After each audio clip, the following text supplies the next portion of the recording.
Welcome to Flashpoint Radio again. I'm your host, Jay-Z, here on Monday, February 13th, pre-Valentine's Day corporate holiday edition. I must say I'm a little under the weather and feeling a bit blue, and I felt that we should dedicate a portion of this broadcast to the death of Whitney Houston, because it's so important in this world that we hold people's talents above their personal lives and the actions they take in their personal lives. I mean, if you're a talented person in this world, that supersedes everything else you do. You could be a child molester or a crackhead or a drug addict or a repeat criminal, but damn it, if you can play sports or sing a song good, they will honor you at every award ceremony, and Hollywood, whatever, will put a program on, and TMZ will post people at your door and take interviews of everyone that's ever known you. So I think we should definitely have a moment of silence for Whitney Houston here tonight. Of course, I'm joking, and this is all in jest. Whitney Houston's death didn't affect any of you, even if you did like her music, because her music can still be listened to and you can still respect her music. But please do not feel sorry for people that may not hold their lives to such a high regard as you do. You can pray for them and you can still care about them, but please do not feel sorry for them. Pity is not something that these people deserve. The one thing that is missed in all of this is the fact that she died reportedly of prescription drug overdose. So while not one person has ever died from marijuana overdose or marijuana use, we have yet another celebrity and icon dead from drugs that are legal and our government puts the stamp of approval on. I'm going to go to this InfoWars article that is highly notated and has plenty of links that you can prove this. And it says statistics prove prescription drugs are 16,400% more deadly than terrorists. This was from a 2003 medical report. 783,936 people in the United States die every year from conventional medicine mistakes, the equivalent of 6 jumbo jet crashes a day for an entire year. So why are they not frisking doctors and pharmaceutical reps at the hospital? I believe the TSA should be posted up at your hospitals and your care clinics and at Walgreens and any place where they're giving you deadly drugs. Maybe the TSA should be feeling up doctors' genitals and making sure they're not killing people. It's estimated that 106,000 people are killed every year and die every year from prescription drugs. The number is no doubt higher because that number does not take into account the underreported cases of adverse drug reactions. So while we spend so many billions of dollars fighting a drug war that is run and facilitated by our government to divide and conquer the American people, they also put a stamp of approval on drugs that are so much more dangerous to your health and to your family's health and to the lives of people you love. But you don't care. You don't care because a doctor went to school for 10 years and paid hundreds of thousands of dollars, so there's no way he would prescribe you something that might kill you, is there? No. It's that plant that grows naturally if you were to plant a seed, and that's the danger. That's the scourge of the nation that we must fill our prisons with. I'm obviously making light of someone's death, and I don't wish to do that. I don't celebrate anyone's death, no matter who it was, but we should definitely not honor somebody that has taken their own life in such a callous way, such as they did with the creator of Soul Train, who also took his own life. They make him out to be a hero, and it really affects the society, especially our children who don't know any better. But moving on to more important things on Flashpoint Radio here. Follow us at Flashpoint Radio on Twitter and Facebook /Flashpoint Radio.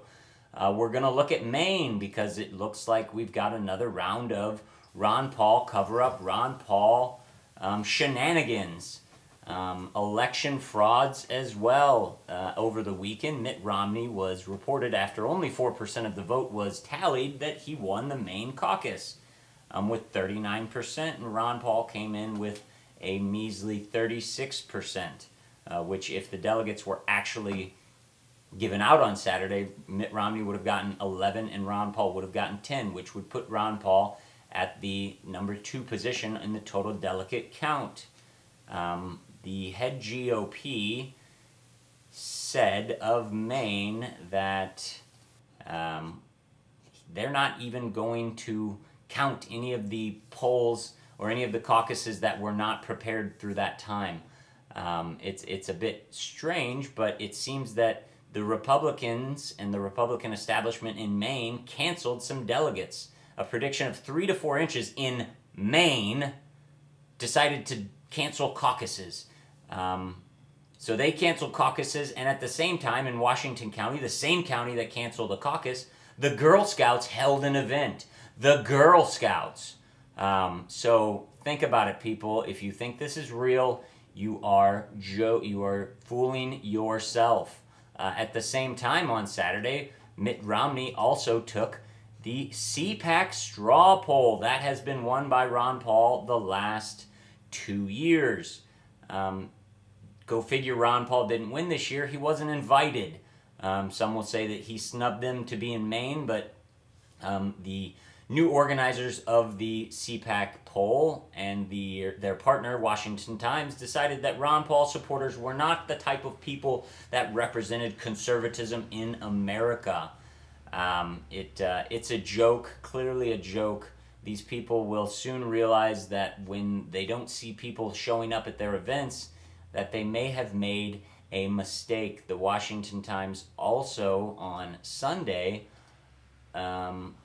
reported that this really is good. Headline, Washington Times, Republicans need to give Paul a voice. Oh, thank you, Republicans. Thank you for saying that Ron Paul and his supporters need to be listened to. This comes from Al Cardenas, chairman of the American Conservative Union, which hosted the CPAC gathering. I am a firm believer that Ron Paul has found a niche and found a movement that he wants to have a voice. Oh, liberty. Ron Paul wants liberty to have a voice. It may not be a majority movement, of course, because conservatives don't believe in true liberty, but it's a growing movement, so if we are smart, he's going to have his fair share of opportunity at convention and the platform committee to have his points of views discussed and expressed. He added, quote, any winning campaign of the nomination, if it is not his, should embrace him and his followers if we are going to win in November. So they will pander to you the rest of the year just so you vote for Mitt Romney, or now they say Jeb Bush or Rick Santorum, God help us, in November. They will pander to you and they will do everything they can to make sure that you vote for the Republican, because that, of course, the number one thing is defeating Barack Obama. It's not liberty, it's not ending the wars, it's not ending unconstitutional taxes, it's not getting the government out of our business, it's defeating Barack Obama, because Barack Obama is the problem. Look back at 2000 to 2008. What were the liberals saying the entire time? George Bush is the problem. The number one priority is defeating George Bush. And where did that get us? Where did that get us? That got us to where we are today. So conservatives, wake up. Mitt Romney is not a conservative. Rick Santorum is not a conservative. And if you allow yourself to have another Bush in the White House, either in the presidential or the vice presidential role, you deserve everything that is coming to you. This is so funny that it doesn't even it's not even worthy of my remarks anymore. But now I want to talk to the Ron Paul supporters. When will you understand that they're not going to allow you to win? They will do everything they can to string you along because they can't afford for Ron Paul to blow up the system. And Ron Paul can destroy the system by pulling all of his support away from the GOP. My opinion, he needs to drop out of the Republican race because he's not a Republican. He's just not. The party has changed. Ron Paul has not. So if you were to pull Ron Paul and all his supporters from the Republican Party, well, they would be forced to make a choice. They would be forced to live with Barack Obama for another 4 years or jump on the conservative liberty movement, which is the true growing movement in America. It is pulling people from all walks of life and from all political avenues. And if you don't want to vote like a Democrat, if you don't want to stand next to a Democrat and say, I voted with this person, I support the same things as this American, then what's wrong with you? What's wrong with you? Do you want to put Democrats in a camp just like Democrats want to put Republicans in a camp? Do you want to kick them out of the country like Alan West does? No, how about we have an honest, intelligent debate about all of the issues that deal with our country? How about we stop talking about social issues and start talking about real issues? Stop talking about abortion and gay marriage and start talking about the unconstitutionality of taxes and the unconstitutionality of wars that are killing our people. And on that vein, yeah, all of you people on Facebook who are saying, why are you talking about Whitney Houston? Shouldn't we be talking about all of the 28 troops that have died in Afghanistan since the beginning of the year? How about you vote for Ron Paul to end the wars if you're tired of troops dying in Afghanistan? Okay? You can't control Whitney Houston's life, but you have the power to end these wars, which will prevent any future deaths of any American servicemen in the Middle East. Get it through your skulls. You're the people that are supporting the deaths of these young men and women that are noble and that are fighting for what they believe is right. But unfortunately, it is not right. It is the mega banks and it is the New World Order that controls both sides of our two-party dictatorship, that unless you realize that they decided that it was easier to run the show with two parties and two heads instead of one, then you will never learn and you will never be free. So please, check out the links of the articles, research this, keep fighting for Ron Paul, but more importantly, fight for liberty, because like I say, if you spread liberty, Ron Paul comes naturally. If you just spread Ron Paul, then you're doing just the same as the Barack Obama supporters did in 2008. You're spreading a person and a candidate. You should be spreading and espousing liberty, not a person. Thank you for watching Flashpoint Radio. Follow me on Twitter. Check me on Facebook. I appreciate you from tuning in. I will see you tomorrow. Jay-Z out. God bless. Keep your eyes to the sky.